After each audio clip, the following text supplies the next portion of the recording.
দেশটি বেগম খালেদা জিয়ার যে আন্দোলন, তার যে আন্তরিকতা, সেটা আজকে ভাষায় প্রকাশ করা যাবে না। তার 16 বছর দীর্ঘদিন তিনি জানেন যে মিথ্যে মামলায় মিথ্যে সাজা দিয়ে তাকে জেল খাটিয়েছে।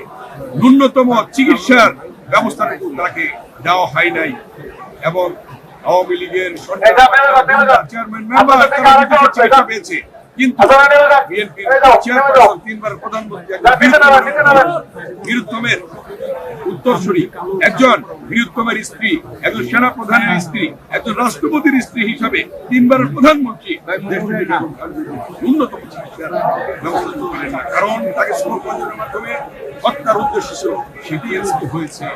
এই হত্যার দায় আওয়ামী লীগ শেখ হাসিনা এড়াতে পারবেন না, জবাব দিতে হবে।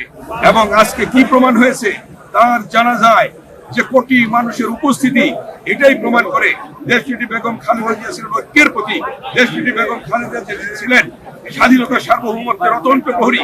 দেশটি বেগম খালেদা জিয়া ছিলেন মাদার অফ ডেমোক্রেসি, গণতন্ত্রের মা। দেশটি বেগম খালেদা জিয়া ছিলেন জনগণের মা। তিনি বলেছিলেন, আমার ঠিকানা বাংলাদেশ, মানুষ, আমি বিদেশে যাব না।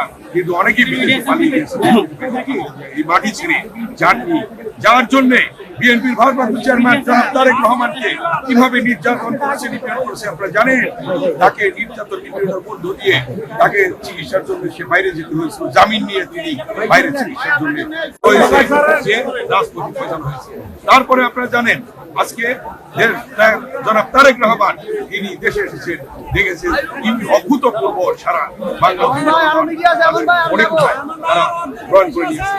তাই আজকে আমরা মনে করি দেশটি বেগম খালেদা জিয়ার অসমাপ্ত কাজ এবং দেশটি জিয়াউর রহমানের অসমাপ্ত কাজ, সেই স্বপ্ন বাস্তবায়ন করবেন আগামী দিনের রাষ্ট্রনায়ক জনাব তারেক রহমান।